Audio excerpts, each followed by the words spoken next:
Welcome back to Bombastic Nation and Ting and Ting and Ting. I'm Mr. Giant and I'm back with some more vibes for all you. Yes, and we continue in the series on Napoleon's Marshals. Yeah, I've enjoyed the first one, you know what I mean? And we're going to see what go on here, you know what I mean? Also, go ahead and hit that notification bell if you subscribe. And when you do subscribe, please hit the notification bell so you know when I'm putting up more videos and things, you know what I mean? Also, look out for the extra videos. And that's the reason why hit the notification bell so you get notified. I'm also planning to go live sometime soon. Don't know when yet, but I got all the bugs out and I'm gonna go live and things just to talk to some of you guys and all of that, you know, nothing special and thing, you know, just have a little conversation with you all and thing. And you know, see what the vibe is, you know. But anyway, I ain't gonna keep talking all this time and thing, you know what I mean? I'm gonna just get right into this video. Napoleon's Marshal, this is the second one. And I'm gonna put out 3 of them this week, you know what I mean? So I have some kind of continuity going on with this series and stuff like that. So let's check this out. Let's check this vibe out. Napoleon's Marshals.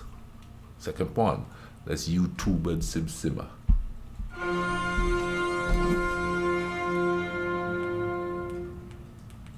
Terror belli, decus pacis.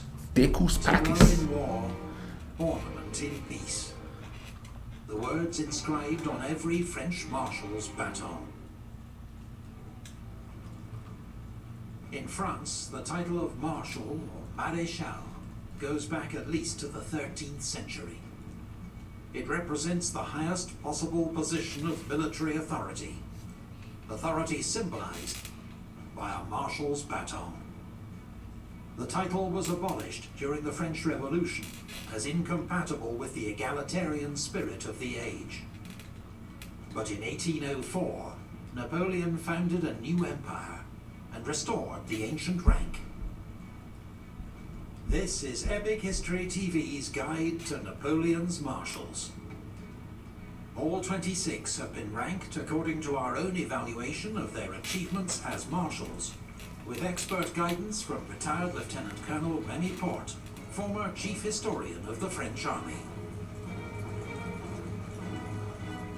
So far, we've met Marshals Perignon, Brune, Serrurier, Kellerman, Grouchy, Moncey, Poniatowski, and Jourdan.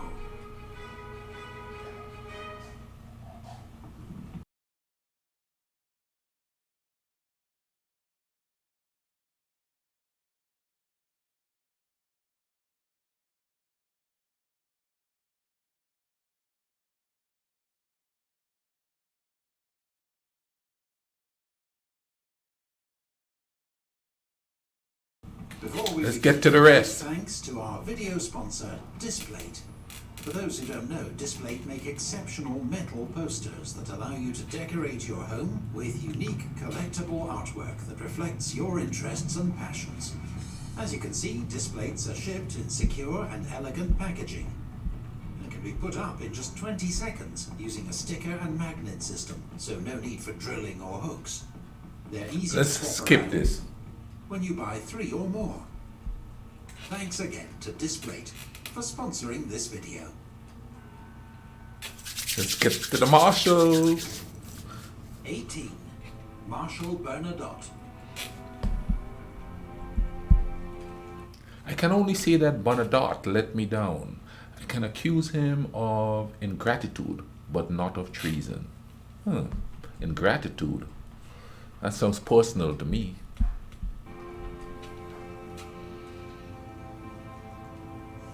Bernadotte enlisted in the French Royal Army aged 17 and proved a model soldier, rising to become the senior non-commissioned officer in his regiment in just 10 years. The French Revolution and active service opened the door to rapid promotion. He was made an officer and, thanks to exemplary leadership and courage, rose in rank from captain to general of division in a single year. Not even Napoleon rose through the ranks as quickly. He particularly distinguished himself at Fleurus. You think Napoleon was a little bit wary of him because he rose through the ranks faster than Napoleon? because he said he is guilty of ingratitude. Oh, I build you up through the ranks real quick, you know what I mean? And you show no gratitude. But at least there's no treason, so that shows that Napoleon kind of trusted him some. Leading an attack that helped secure Jourdan's famous victory. As a professional soldier and ex-sergeant major, Bernadotte insisted on the highest standards of discipline and conduct from his men. He even fought a duel with his own chief of staff, whom he accused of taking a bribe. In 1797, Bernadotte was transferred to Italy, where he served under Napoleon's command for the first time. By this stage, both men had brilliant reputations, but despite a good first meeting, a clash of styles and jealous rivalry soon emerged between them. Bernadotte had immediately got on the wrong side of the future Marshal Berthier, Napoleon's chief of staff, by arresting one of his friends for insubordination. In 1798, Bernadotte married Napoleon's ex-fiancée, Désirée Clary. Her So sister there you Julie go. was married to Napoleon's brother, Joseph, meaning Bernadotte was now family. Napoleon asked Bernadotte to support his coup of 18 Brumaire. He refused, though he did not actively oppose it. Napoleon suspected Bernadotte of conspiring against him, but the Clary sisters helped to keep the peace.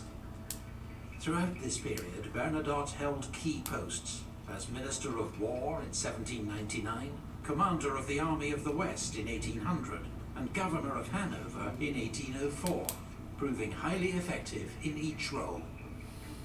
That year, Napoleon made Bernadotte a marshal, and he commanded First Corps at the Battle of Austerlitz, playing a relatively minor part in the Emperor's great victory. Nevertheless, he was rewarded with the title Prince of Pontecorvo. But his relationship Nepotism. with Napoleon remained difficult. In 1806, as Napoleon took on Prussia, Bernadotte was blamed for failing to support Marshal Davout at the Battle of Austerlitz, and was nearly court-martialed. Though Bernadotte partly redeemed himself with a vigorous pursuit of the beaten Prussians. The next year, he missed the Battle of Eylau after his orders were intercepted by the Russians, and a gunshot wound to the neck meant he also missed the Battle of Friedland, command of First Corps passing to General Victor. When war resumed with Austria in 1809, Bernadotte was given command of the 9th Saxon Corps. On the evening of the first day at the gigantic Battle of Wagram, his troops were in heavy fighting with the Austrians, but dressed in white, like the Austrians, they came under devastating friendly fire, panicked and routed. The next morning, Bernadotte pulled his men back without orders, and when they later retreated again, he and the Emperor exchanged sharp words on the battlefield. Bernadotte then issued a proclamation to the Saxons praising their conduct and outraging Napoleon. Bernadotte was sent in semi-disgrace to the Dutch coast to oversee the defeat of a major British landing at Wagram. But another triumphant proclamation, effectively publicizing the strength of his forces, further infuriated Napoleon. In an unlikely twist of fate in 1810, Swedish politicians invited Bernadotte to become Crown Prince of Sweden. The current king was old and childless, and Bernadotte was a proven general and administrator, member of the French imperial family, and well regarded by Swedish army officers, who remembered his fair treatment of Swedish prisoners 3 years earlier in Pomerania. Napoleon was at first bemused, remarking that he could think of other marshals who were better qualified, but he did. You see, everybody think that, so we haven't changed that much our idea. We think that our leader should be warlike and a warrior, and not really a peacemaker. He's distinguished himself in battles and, all of that stuff.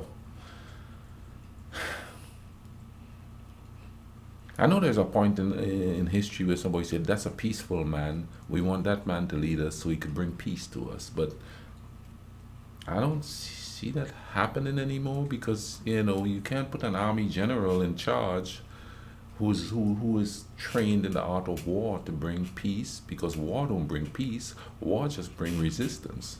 Even if the resistance take 10, 15 years later to come. You know what I'm saying and thing?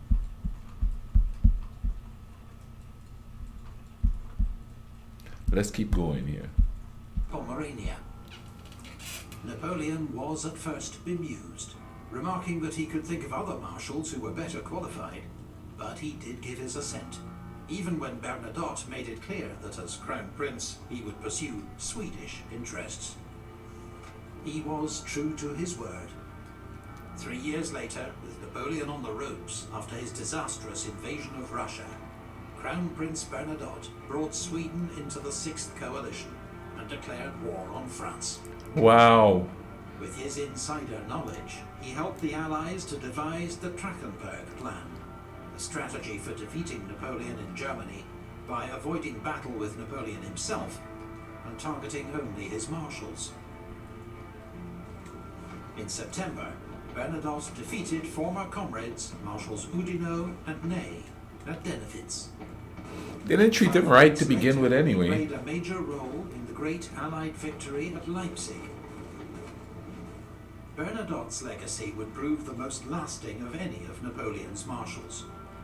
The royal house of Bernadotte sits on the Swedish throne to this day. Oh wow, cool. Bernadotte was labelled a traitor by Napoleon's supporters, though not by Napoleon himself.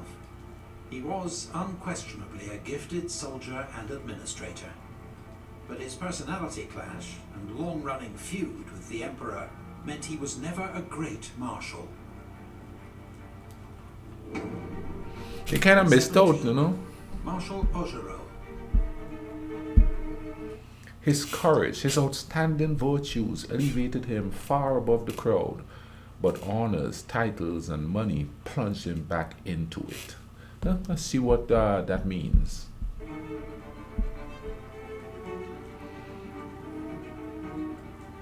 Augereau had, by his own account, an eventful younger life, serving at various times with the French, Russian and Prussian armies, deserting or being kicked out of all three in dubious Oh, he's a rebel. circumstances. He briefly earned a living in Dresden as a fencing master, with a feared reputation as a duelist. He embraced the French Revolution and joined a volunteer cavalry regiment known as the German Legion, before holding various staff and training roles where his experience in the regular Prussian army proved valuable. Promoted to general, Augereau served in the Eastern Pyrenees, where his flair for tactics and bold, decisive action helped win a series of victories over the Spanish. Later serving in Italy under Napoleon, Augereau proved a highly effective divisional commander.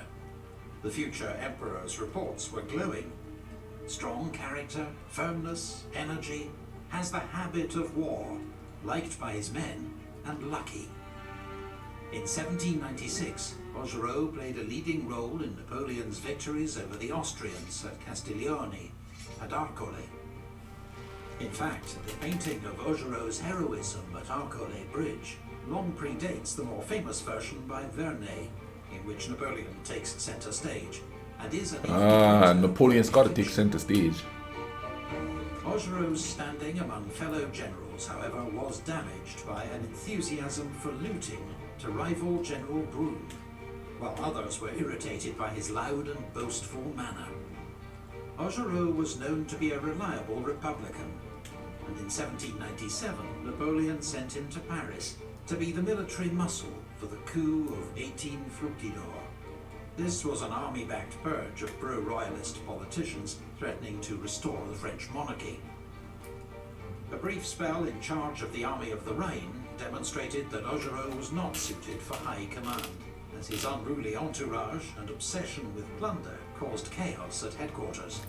It might be my least favorite Augereau one. initially opposed Napoleon's seizure of political power, but soon sensed which way the wind was blowing and pledged support. He's an opportunist. Created a marshal in 1805. He's going to plunder, of course. Status, wealth, and declining health served to mellow Augereau's behavior. He commanded 7th Corps in the 1805 campaign, but was held in reserve and missed the great battles of Ulm and Austerlitz. The following year, he was in the thick of the fighting at Jena, leading 7th Corps against the Prussian southern flank. At Eylau in 1807, Augereau was so ill he had to be strapped to his horse, but led 7th Corps into battle in terrible winter conditions.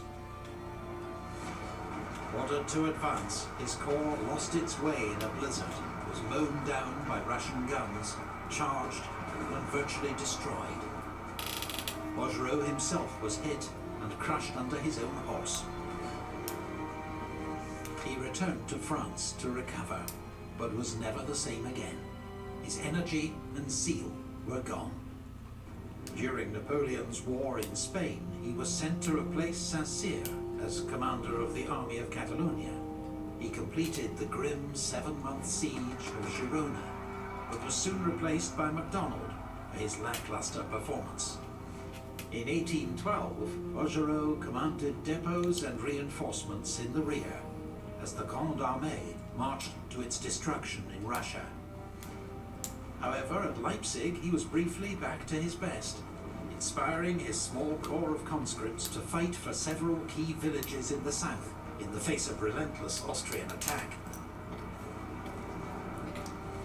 In 1814, Napoleon gave Augereau command of the Army of the Rhone, but he surrendered Lyon without a fight, and on news of Napoleon's abdication, denounced his former emperor as a man who, having sacrificed millions of victims to Man is an his own opportunist, ambitions, for sure. has not known how to die The like wind a is soldier. blowing. When Napoleon returned from exile in 1815, Augereau proclaimed his loyalty once more, but the emperor was not interested. Augereau was stripped of his baton and died the next year. 16. Marshal Lefebvre.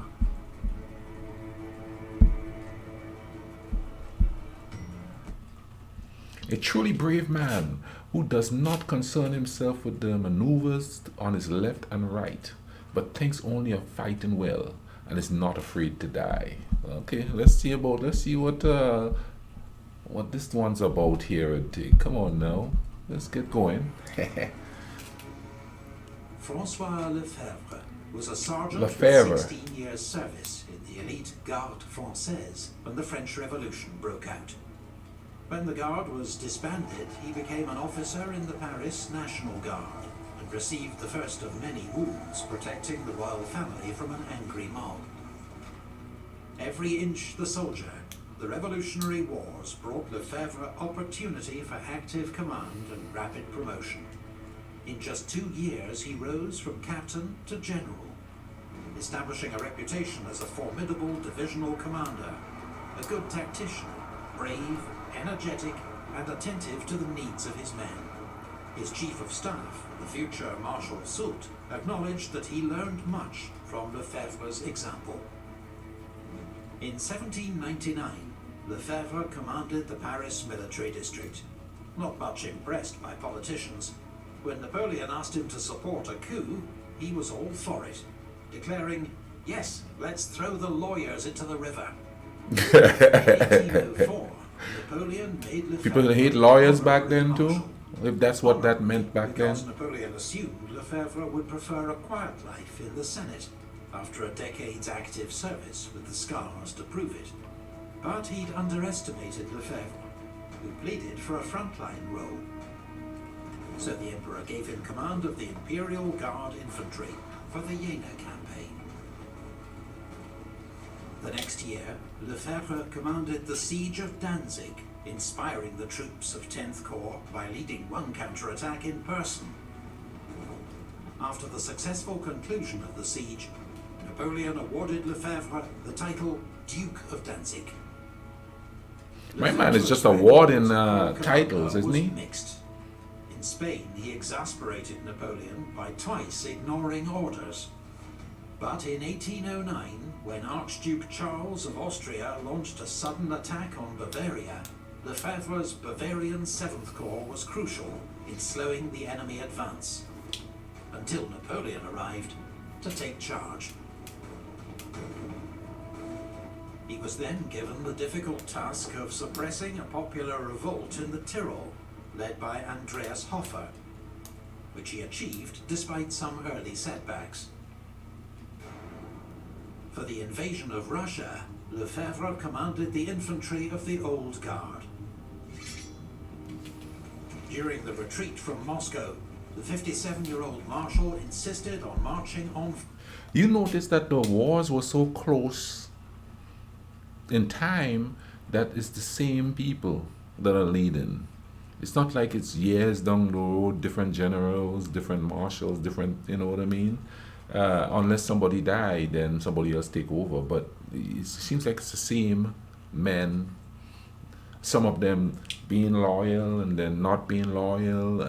It seems like it's the same men that are fighting these wars, simply because these wars are so close together. I guess when you're doing campaigns to rule a continent or an area, that would happen. Foot at the head of the guard all the way. At the end of the retreat, he was devastated to learn that his son, a 27-year-old general, was among nearly 100,000 men who had not survived the march. He had been Lefebvre's last surviving child, of 14. Wow. After a year recovering from exhaustion and grief, Lefebvre returned to lead the Old Guard one last time in the defense of France, and was in heavy fighting at Montmirail and Montereau. But in April 1814, he was one of the marshals who confronted Napoleon with the reality of his position and forced him to abdicate. Lefebvre and his wife, an ex-washerwoman turned duchess, were famous for their lack of airs and graces, for honest, blunt speech, and for always helping out old comrades. When a friend commented on Lefebvre's wealth and titles, the Marshal invited him into the courtyard. "I'll have 10 shots at you with a musket at 30 paces, he told him. "If I miss, the whole estate is yours." When the friend declined, Lefebvre added, "I had 1,000 bullets fired at me from closer before I got all of this." Lefebvre was too exhausted to take an active role in the Waterloo campaign. Now that's a good point he made there. A role as a senator under Napoleon, which led to a brief period in disgrace when the Bourbons returned. His rank and honours were restored to him a year before his death in 1820. 15. Marshal Mortier. The three best of my generals were Davout, Soult, and Bessieres. Mortier was the most feeble. Oh wow. Napoleon said he was feeble. Let's see what the vibe is here.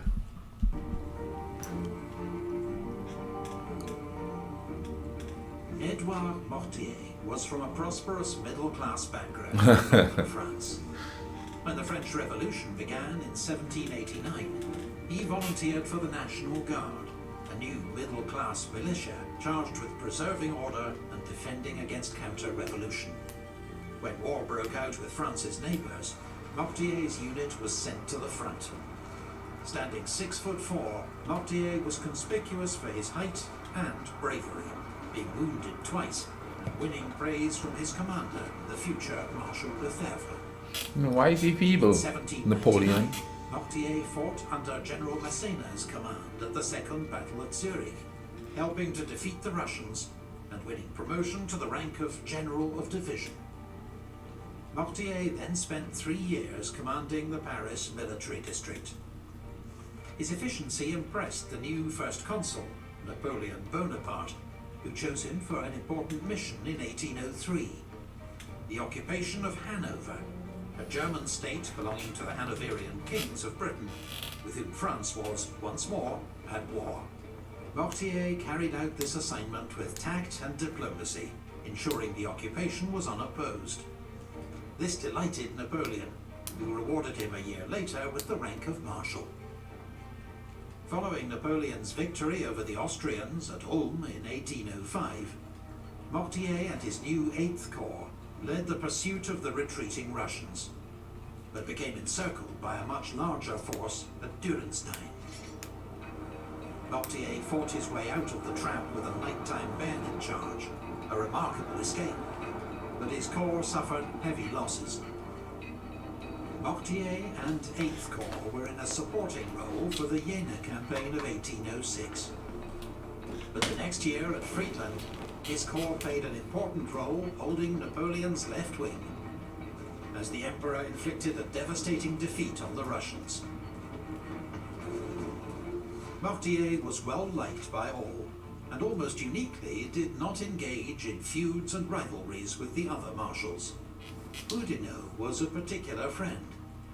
In East Prussia, their party trick was to snuff out the candles with pistol shots.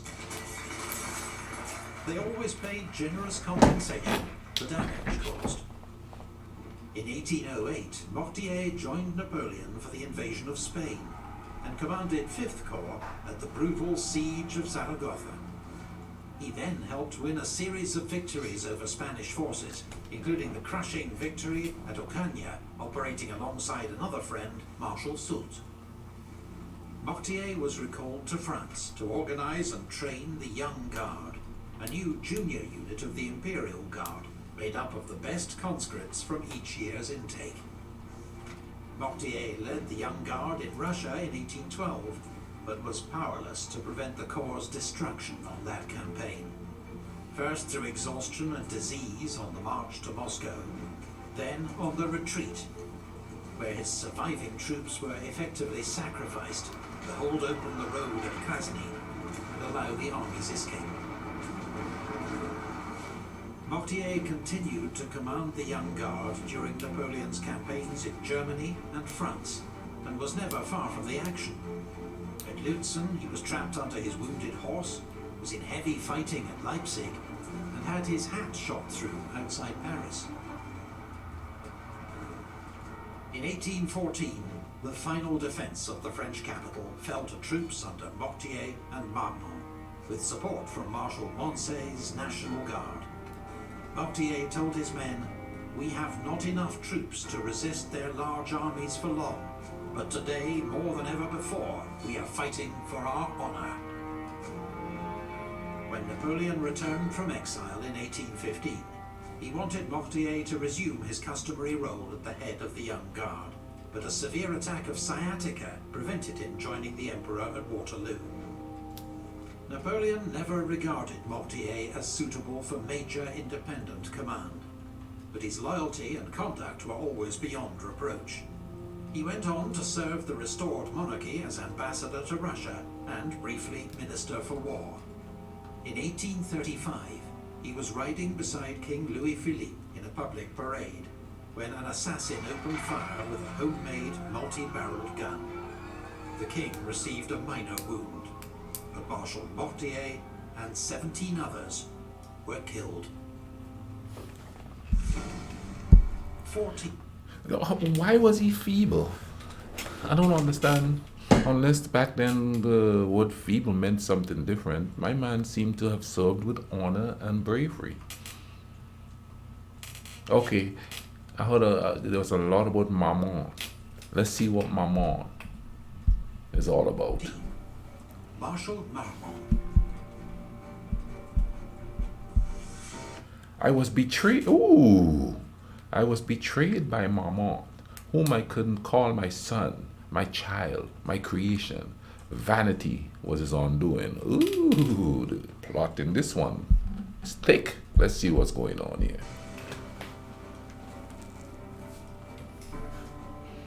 Marmont, like Napoleon, was a trained artillery officer and met the future emperor for the first time at the Siege of Toulon, where Napoleon made his name.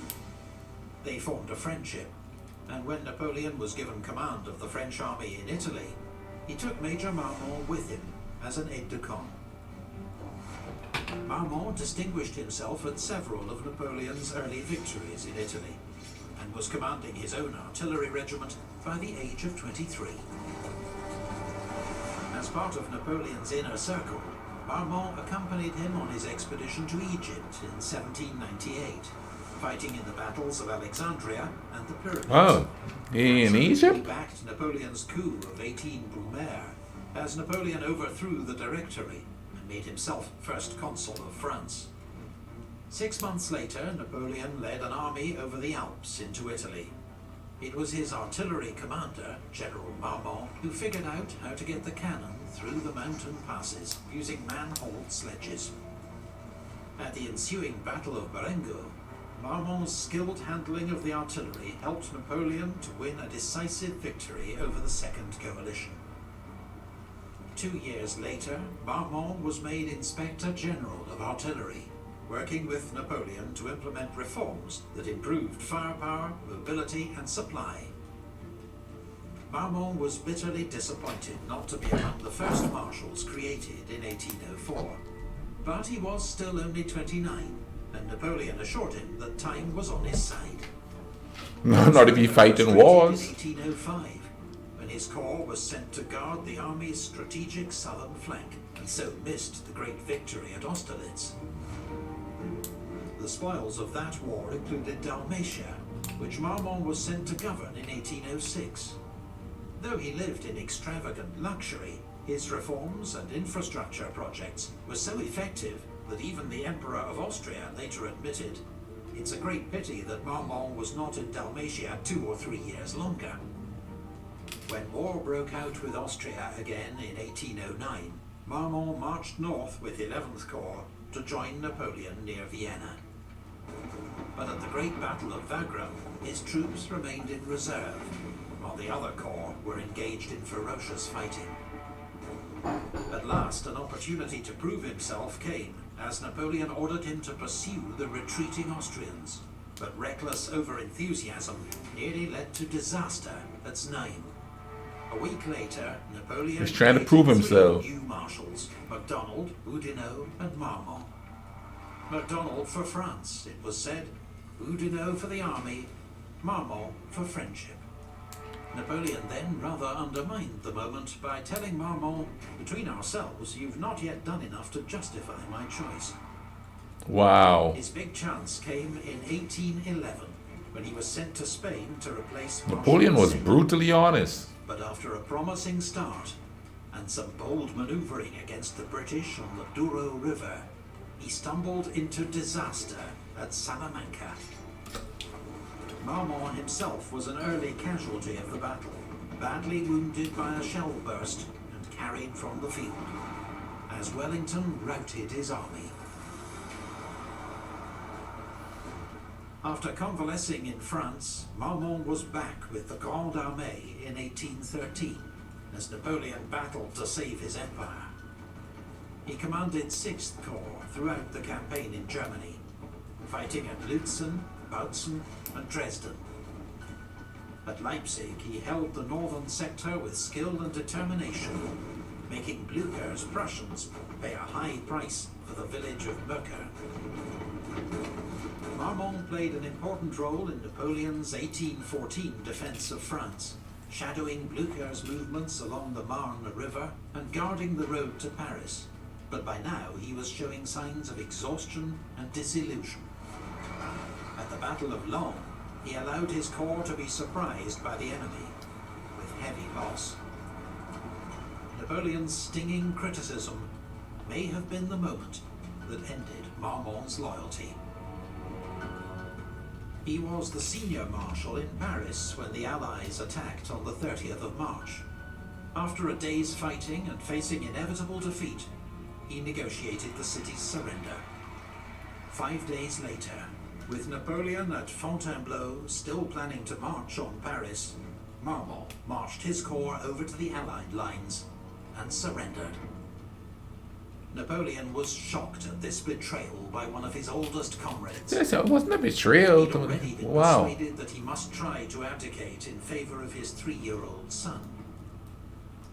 Now he accepted that he must abdicate without conditions. Whether Marmont acted to save lives, out of self-interest or spite, or a combination of all three, I think it's a remains combination. the subject of heated debate. We do know that he was well rewarded by the restored Bourbon king. and never forgiven by Bonaparte loyalists. As military commander of Paris in 1830, Marmont could not prevent the next revolution and had to flee France.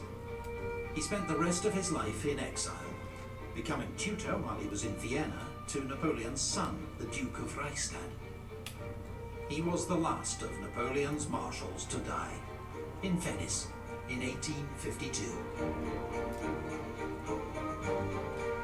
Bernadotte, Augereau, Lefebvre, Mortier, Marmont. 13 down, 13 to go. Join us for part 3, when we'll continue the countdown, coming soon. Thanks again to our... You know what? I kind of like Marmont. I mean, granted he surrendered and everything like that, and I would like to think it's because he was trying to save as many lives as possible. And you know what I'm saying? So, yeah, I kind of like Marmont.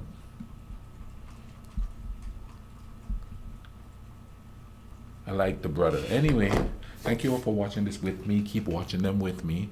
Go ahead and keep bringing the comments and stuff to me. You know what I mean? I read them all.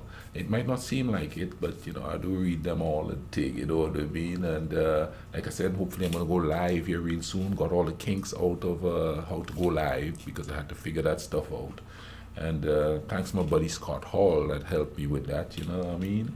And maybe someday I might see him sitting next to me, doing some reactions, or I have another channel. I'll give you more details about that on another day today. Anyway, you all take care of each other, alright?